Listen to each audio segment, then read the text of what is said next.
selalu kalian jauhi darinya. Apa itu sakaratul maut? Sakaratul maut adalah rasa sakit saat kematian. Dan setiap manusia akan merasakannya tanpa terkecuali. Sampai Rasulullah sallallahu alaihi wasallam merasakan sakaratul maut.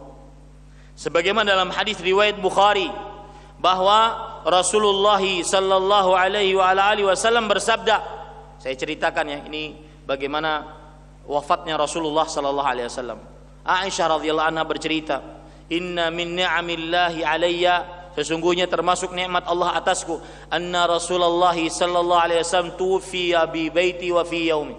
Rasulullah sallallahu alaihi wasallam wafat di rumahku saat menggilirku, wa baina sihri wa nahri, dan wafat di antara pangkuanku dan juga leherku. Artinya beliau tidur di pangkuan Aisyah radhiyallahu anha. Wa anna Allah jama'a baina riqi wa riqihi 'inda mautih, dan Allah mengumpulkan antara liurku dengan liur Rasulullah saat Nabi Muhammad sallallahu alaihi wasallam meninggal. Bagaimana itu bisa terjadi? Beliau bercerita, "Dakhala alayya Abdurrahman wa biyadihi siwak." Pada waktu itu Abdurrahman bin Abu Bakar, adiknya Aisyah radhiyallahu anha, masuk menemui aku dan Rasulullah. Di tangan Abdurrahman ada siwak. Wa ana musnidatun Rasulillah sallallahu alaihi wasallam, dan aku adalah orang yang dipangkui oleh Rasul sallallahu alaihi wasallam. Artinya Rasul sallallahu alaihi wasallam tidur di pangkuan Aisyah radhiyallahu anha. Faraaituhu yanzuru ilaih, maka aku melihat Rasulullah sallallahu alaihi wasallam melihat kepada Abdurrahman bin Abi Bakar. Wa araftu annahu yuhibbus siwak, dan aku mengenal bahwa Rasulullah sallallahu alaihi wasallam sangat suka siwak, menginginkan siwak yang di tangan Abdurrahman bin Abi Bakar radhiyallahu anhuma. Faqultu akhudhu laka, fa asyara bi ra'si. Lalu aku berkata kepada Rasulullah, "Maukah engkau aku ambilkan siwak tersebut wahai Rasulullah?" Maka Rasulullah sallallahu alaihi wasallam mengangguk. Sudah lemah sekali. Beliau mengangguk menandakan bahwa mau. Fatanawaltuhu fastadda alaihi. Lalu aku pun mengambil siwak tersebut. Kemudian tambah keras sakitnya Rasulullah sallallahu alaihi wasallam. Wa qultu ulayyinuhu lak, fa asyara bi ra'si. Lalu aku bertanya lagi kepada Rasulullah sallallahu alaihi wasallam, "Wahai Rasulullah, bolehkah aku untuk melembutkan siwak ini untuk engkau bisa memakainya?" Maka Rasulullah sallallahu alaihi wasallam menganggukkan dengan kepalanya, menyatakan bahwasanya beliau mau. Falayyantuhu wa baina yadayhi riqwatun aw ulbatun yashukku Umar fiha ma. Ini mulai. Maka aku pun melembutkan siwak tersebut di hadapan Rasulullah sallallahu alaihi wasallam. Terdapat sebuah bejana, di dalamnya ada air. Rasulullah sallallahu alaihi wasallam apa yang beliau lakukan? Faja'ala yudkhilu yadayhi fil ma fayamsahu bihi ma wajhah. Maka beliau memasukkan air, memasukkan kedua tangan beliau ke dalam air. Kemudian beliau usap wajah beliau, masukkan ke tangan beliau ke dalam air. Lalu beliau mengusap wajah beliau. Terus seperti itu. Kemudian beliau berkata, "La ilaha illallah, inna lil mauti sakarat."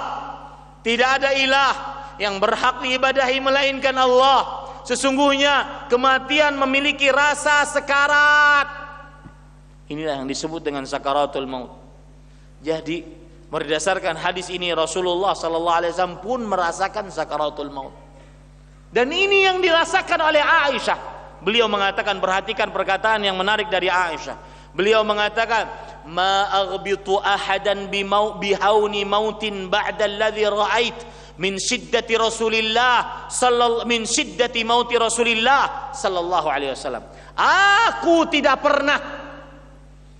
Aku tidak pernah iri dengan keringanan kematian seorang pun semenjak kesulitan kematian yang dimiliki oleh Rasulullah sallallahu alaihi wasallam. Artinya Rasulullah sallallahu alaihi wasallam saja mendapatkan mati dengan sekarat. Maka aku tidak akan iri kepada yang merasa atau dilihat kematiannya indah, nyaman. Aku tidak pernah iri. Pasti lebih sakit dibandingkan Rasulullah sallallahu alaihi wasallam. Hadis riwayat Imam Tirmidzi. Ini sakaratul maut, Pak. Seorang muslim ketika mengingat kematian berarti dia mengingat tentang sakaratul maut. Sekarang bagaimana sih sakaratul maut? Diceritakan oleh para sahabat Nabi radhiyallahu anhu. Lihat, disebutkan di dalam kitab Fathul Bari yang ditulis oleh Al-Hafidh Ibnu Hajar. Qala Umar li Ka'bin, akhbirni anil maut. Umar bin Khattab radhiyallahu anhu berkata kepada Ka'ab al-Ahbar, beritahukan kepadaku tentang kematian. Kemudian Ka'ab radhiyallahu anhu berkata, ya Amirul Mukminin, wahai Amirul Mukminin, perhatikan, ini sakaratul maut. Huwa mithlu syajaratin kathiratis syauq fi jawfi bani Adam. Sakaratul maut itu seperti pohon berduri yang sangat banyak durinya, dimasukkan ke dalam tenggorokan seorang anak manusia. Falaisa minhu irqun wala mafsilin illa wa rijlin syadididz dzira'ain fahuwa yu'alijuha yanzi'uha. Maka tidak ada urat, tidak ada otot kecuali akan terputus dengan pohon yang banyak durinya tadi. Itulah sakaratul maut. Setiap kali ditarik putus seluruh ototnya, pecah seluruh ototnya, putus seluruh uratnya. Maka mendengar itu Umar bin Khattab pun mendangis. Hadis riwayat disebutkan di dalam kitab Fathul Bari. Begitu juga disebutkan dalam kitab Fathul Bari, Amr bin As radhiyallahu an, seorang sahabat terkenal Amr bin As. Beliau ditanya oleh anaknya Abdullah, ya abati, sif kaifal maut. Waktu itu Amr bin As radhiyallahu anhu dalam keadaan sekarat, sakit keras. Abdullah bin Amr bin As sang anak bertanya, wahai bapakku, ceritakan kepada kami bagaimana rasa mati. Maka beliau menjawab, wallah laka'anna jambi fi taqt, demi Allah seakan-akan badanku disempitkan. Walaka'anni atanaffasu min sammi ibrah. Para ikhwah ahibbati hafizakumullah, saudara-saudari yang saya cintai karena Allah, silakan tarik nafas Anda dalam-dalam sekarang sebelum ini mengenai kita semua. Tarik nafas Anda dalam-dalam sambil bersyukur kepada Allah sebelum sakaratul maut datang. Beliau mengatakan, seakan-akan badanku disempitkan dan seakan-akan aku bernapas dari lubang jarum. Itu sakaratul maut. Seakan-akan aku bernapas dari lubang jarum. Wa ka'anna ghusna syaukin yujarru bihi min qadami ila hamati. Seakan-akan pohon-pohon yang banyak durinya dipukulkan dari ujung kakiku sampai kepalaku. Itu sakaratul maut.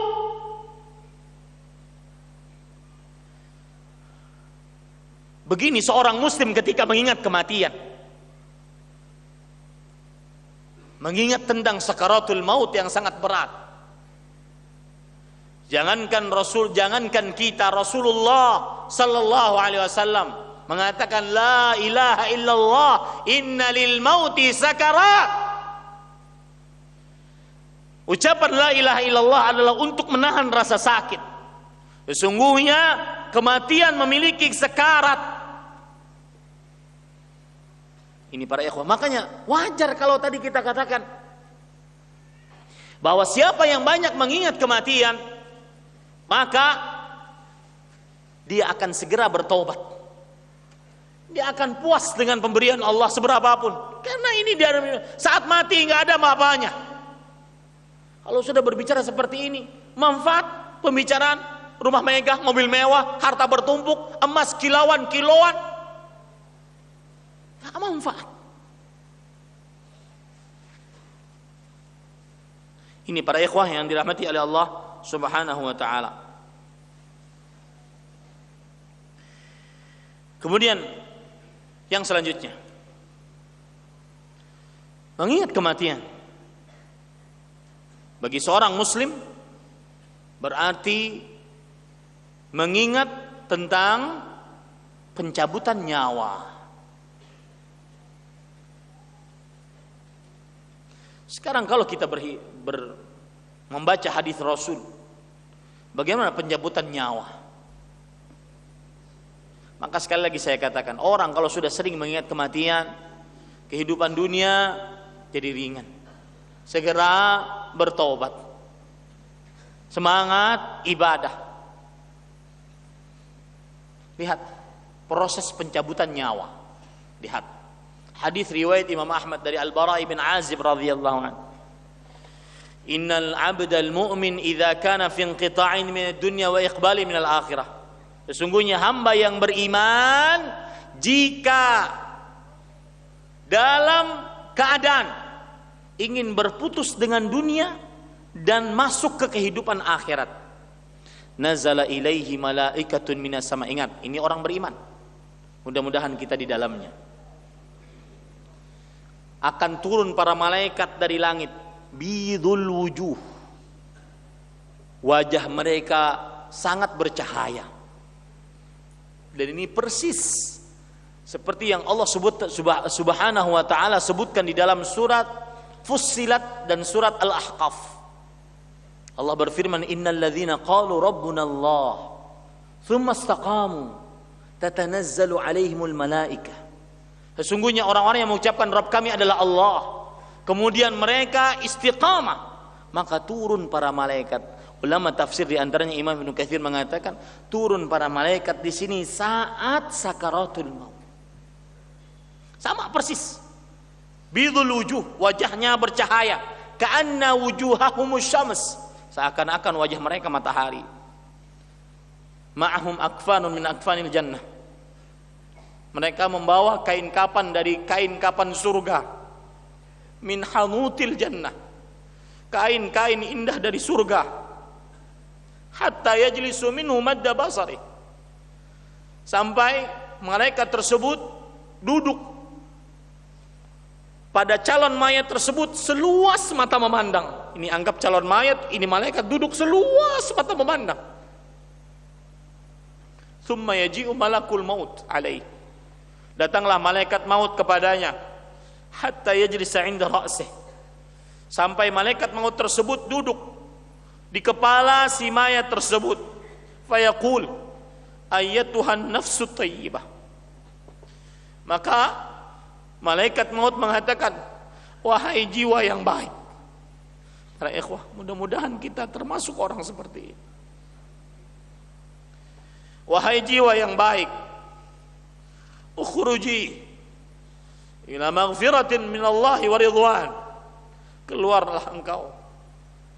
Wahai ruh yang baik, keluarlah engkau untuk menggapai ampunan dan ridha Allah subhanahu wa ta'ala. Lalu apa yang terjadi? Berpisahlah ruh, dimulai dari kepala. Makanya tidak heran kalau seandainya ada seorang yang beriman kemudian matanya terbelalak ke atas, karena memang ruh keluar dari kepala. Nabi Muhammad SAW bersabda, innar ruha idza qubit tabi'ahu al-basar.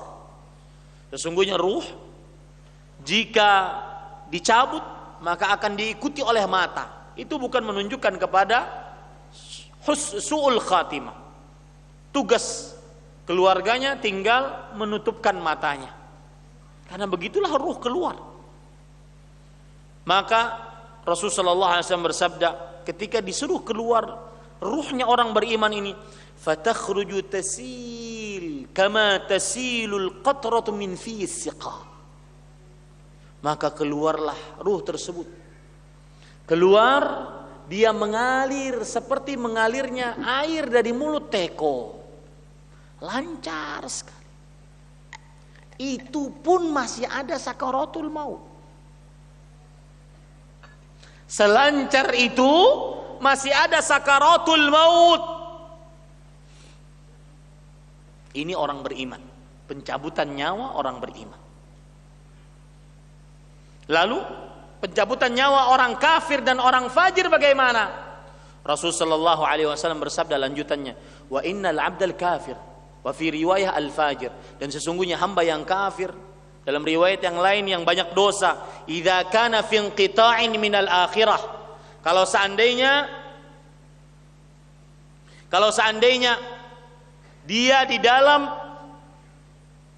berpisah dengan kehidupan dunia dan ingin masuk ke dalam kehidupan akhirat, nazala ilaihi malaikatun minas sama ghiladun shidadul wujuh sudul wujuh, turunlah malaikat yang kasar, yang sangar, wajahnya hitam, ma'amul masuh minan nar, dia membawa kain kapan dari api, fayajlisuna minhu madda basari, malaikat tersebut duduk di hadapan calon mayat ini seluas mata memandang.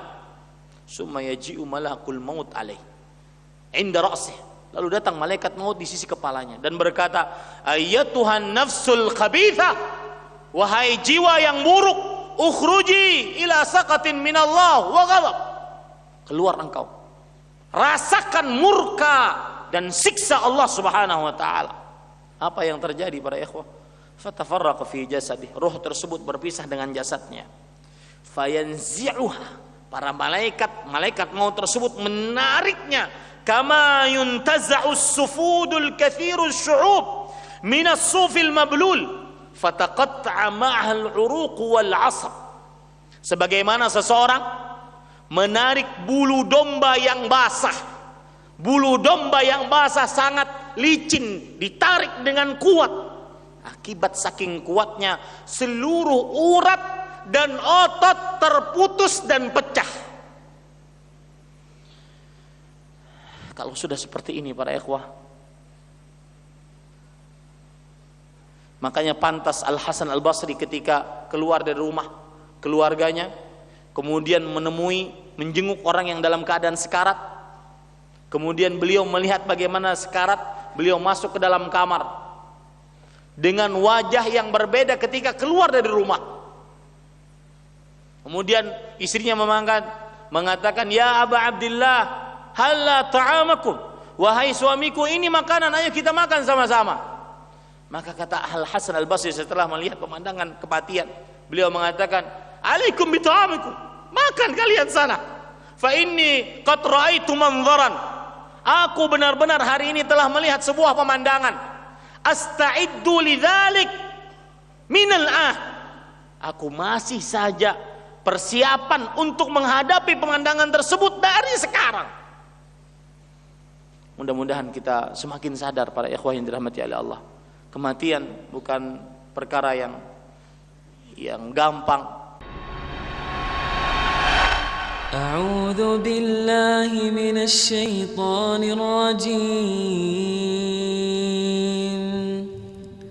Bismillahirrahmanirrahim.